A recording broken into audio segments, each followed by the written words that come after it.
Our following guest was primarily a backup at Oklahoma State. Yeah, he had one decent season starting, and he rewrote the record books that year, but he was mostly a backup at Oklahoma State. You might remember him for some of his huge wild card weekends with the Detroit Lions. And if you're like me, you probably thought he was tackled many times only to watch him squirm out of a pile and run 80 yards for a touchdown. Please welcome Hall of Fame running back Barry Sanders.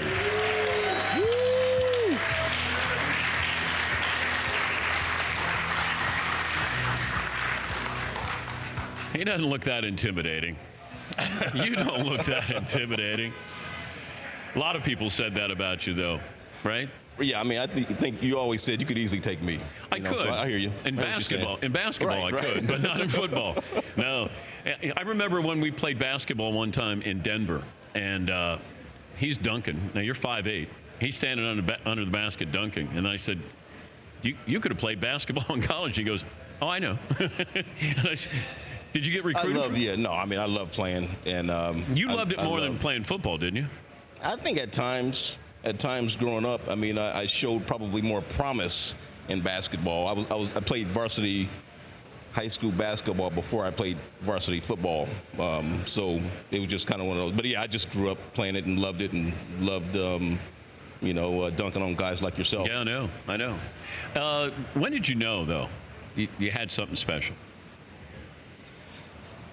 I don't know. I mean, for me, I don't know if that thought ever came into my mind unless someone said it to me. And your dad wasn't going to say it to you? No. I mean, his thing was to motivate. My dad's thing was to motivate. So I think when I went to Oklahoma State and I saw probably, my freshman, sophomore year, I saw guys going off, being drafted. Good players, great players, that kind of thing, guys I played with and against. That's probably when I thought maybe I had a shot. Is the story true that Barry Switzer said, whatever you do, do not hurt Thurman Thomas? Because if you do, Barry Sanders is coming in the game. I've heard that story repeated. I don't know how much truth there is to it, honestly. Thurman was such a great player, and there were so many great battles, and I don't think, because that would have been my sophomore year. I was like just the return guy, which I had a great year returning the football, and I don't think anyone would have predicted or known what kind of player I would be. What is that feeling like, though, when you're back there taking in a kick and you see the whole field and you get to improvise and do what you want? And you have the ability to be able to go and score a touchdown.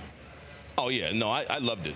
I loved it. For me, just being in that setting, I think you alluded to it.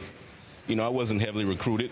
No one would have predicted that I would be playing a major role or have a lot of playing time. And so just being on the field and as a college football player, especially as a freshman, sophomore, that was a dream come true for me. And so and the fact that because my freshman year, I was more maybe on the kickoff team or return team, but I was one of the blockers.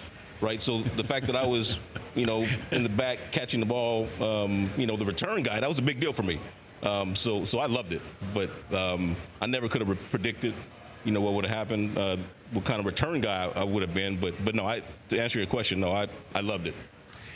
What kind of running back would you be today's game? You mean not at your age? The young Barry, like 25. The young Barry. I think in the right situation, you put me maybe in a Kyle Shanahan offense, then maybe I could do some damage. It's with a run-centered offense. I love all the offenses and schemes and things like that you see, the Wildcats and pistols and things like that, double tights and double fullback type run offenses, just the creativity that didn't exist when I played. To answer your question, I think I do okay. Give me the team you'd want to play for. Well, since they're in the Super Bowl, I'll say the Niners. That offensive line? I'll say the Niners. So what's that? Because their offensive line? Because they're in the Super Bowl. They're in the Super Bowl. Or if not the Niners, then the Chiefs. Let's take those two out. But honestly, though, to answer your question, since in Detroit's division we have Minnesota, I love their running scheme. They run the ball. Obviously, you know that. So teams like that, I think, more suit me. As I said, the Niners, maybe even Cowboys. I mean, run-oriented teams. I think that would be fun to play with. You were a Raider fan growing up, weren't you? Absolutely. Yeah, I mean, John Madden, Otis Sistrunk, Gene Upshaw, Kenny Stabler, all those guys. See, I thought that maybe you would have come back to play for the Raiders. When you retired, I think you were 31, and I wondered if you would come back and play for the Raiders. Was there any possibility of you coming back, and if you did, would you have played for the Raiders? I don't think there was ever any real possibility. I don't necessarily remember who was there at that time at the Raiders, but yes, I grew up an avid Raiders fan. But when I retired, I think I was pretty much done. I pretty much knew it was over. And so. And it's catching on now, Barry. But had John Madden still been coaching, and he had given me the call, then maybe. But you retired and you were healthy, right? Yes. Yeah. These guys now that are retiring, like Andrew Luck retires. I mean, you got guys who are walking away from the game at the same age that you did. But it always felt like, and I think you expressed this, you just, you fell out of love with it. You didn't have that passion. You guys it felt like you had gone as far as you were going to go with the Lions. How much did that play into you just saying, all right, at age 31, I'm going to walk away from this game? I think most of it was that I lost enough of that love and passion to continue to play. Obviously, it's hard to think about what would have been had I been coming off of, a deep playoff run or Super Bowl run or something like that. I mean, winning, obviously, that changes everything. But at that time, it was really just more about where I was in my life. And I think also the fact that, I had been so fortunate, man, to play the game for 10 years the way that I did, and so many just fantastic memories. I think that kind of allowed me and almost gave me a certain permission to be able to make that decision. But it was a grueling, tough decision, though. We're talking to Barry Sanders. I remember, I tell these guys, the Danettes, when I went to your house. Do you remember you called me up and told me you were going to buy a new car and you wanted it, and you told me you were going to buy a 4-door Honda Accord, I think, and you wanted to know what I thought, if that was too flashy. I called you up and asked. Wow, okay. That sounds kind of familiar because I did buy it was an Acura Legend. Okay. It was an Acura Legend is what I ended up purchasing. That would have been, you're talking 89 or something like that. Yeah. Because your car broke down on the way to. Remember, your car broke down when you were going to announce that you were going pro, right? Right. It sure did. It broke down on the highway. Yes. It sure did. Yeah. And then I went into your house, and you had a couch and a TV. I think that was it. The house in Detroit.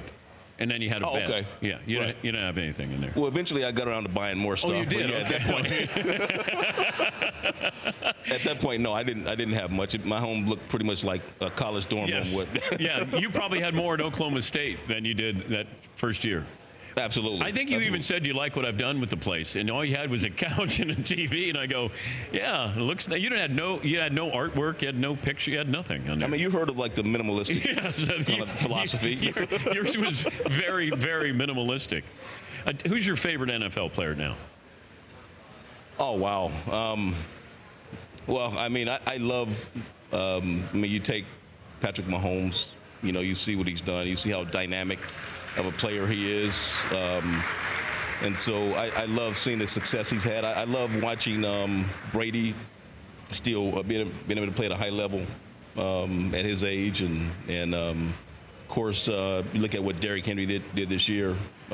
Awesome, to see the way he's come on and played. Chris McCaffrey, who played at Stanford with my son, and just had a dynamic year this year. So there's a lot of great players. They all tend to be offensive players, the ones that I like. Were you friends with defensive players on other teams?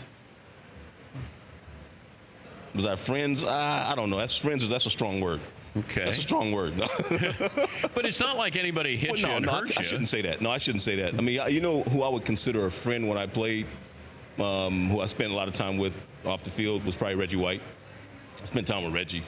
Going to his home in Tennessee, doing different events with him. So I would say we were friends. I I was cordial with most other defensive guys. I try to stay away from them. Oh, you did a good job of staying away from him, Barry. I've seen the highlights. That was the point. Absolutely. Did you ever get hit really hard? Like, is there one that you remember? I think so. Yeah. I mean, you never knew the defensive players' names, though. In the NFL, I mean, yes, you get hit hard all the time, whether it's in practice or a game or whatever. But no, I didn't try to necessarily remember someone's name and that kind of a thing. But no, you get blasted often, So, but no, I can't think of one where it just like knocked me out of the game. No. I don't remember you ever getting hit like that. Well, I think I got hit plenty. I got hit plenty. But not one of those where you go, oh, wow, because it always felt like if nobody got a clean shot at you. Yeah, I for the most part. I mean, I think I won most of those battles, but I think there's some where, I probably felt a little something. It's not something you want to. It's not something I necessarily want to relive all the time. Fortunately, yes, I was able to escape most of that. I mean, that was, I would have to say, I mean. And you only missed 5 games due to injury, I think. 6 games total in your career. Right. That's pretty good at that position. That's the way I ran, and I loved that part of the strategy of making guys miss. Those are the guys I looked up to as a runner growing up, and I'm glad I was able to do a good imitation of some of my favorite runners. Also, tell this story just to make sure it's true. You were going to win the rushing title. Could have gone back into the game. Christian Okoye won the rushing title that year. You were asked if you wanted to go back in, and you said, let your backup go in and get some touches. Is that true? That's true. True story. Didn't care about winning the rushing title? That was our last game of the season, my rookie year, as you pointed out. We were in Atlanta. It had been a really good season for me. That game in particular was a great game. I knew that. I don't know how many touchdowns I had, but it was a couple touchdowns, over 100 yards. The game was well in hand. It had already, like I said, I mean, it had been a fantastic year. I would go on to later win Rookie of the Year, and so for me to go back in and gain 10 or 15 yards to be the NFL rushing leader for that season. It just didn't mean that much to me at that time. So I'm glad I made that choice because, like I said, the game was over, and I've never been that kind of a stat guy, and so that's kind of just how I approach the game. Why does it bother me more than it bothers you? You ended up with 99 touchdowns. I know. Like I couldn't. I know. I'm sorry. I couldn't have ended up with 99. And there's a couple of them that got called back, for holding or whatever. I thought maybe they were bad calls or whatever, but no, I know. You would think that I would have at least been able to get to 100. Well, okay, it drive me crazy when your coach, Wayne Fontes, would take you out at the goal line. And I go, why are you taking Barry Sanders out at the goal line? Even if you're not getting the ball, I want you there as the possibility of you getting the ball. Well, I would have loved to have been in, but that was a decision that offensive coordinators made or Wayne made, and it worked out. It worked out. No, it didn't. It didn't. No, it didn't. You're joining us on behalf of Rocket Mortgage and their Super Bowl Square sweepstakes. This is a big deal here. Oh, it's a great deal. There's a lot of money here. There is. There absolutely. Like as you said, Rocket Mortgage, Super Bowl Square sweepstakes, just giving fans a chance to win a lot of money watching the game. $50,000 they have a chance to win for every score change. And at the end of halftime, at the end of the game, 2 fans have a chance to win $500,000. Unbelievable. So you sign up for free at rocketmortgagesquares.com. And you know how it is. I mean, Super Bowl, only 2 teams are there. Most of us, our favorite teams are not in it.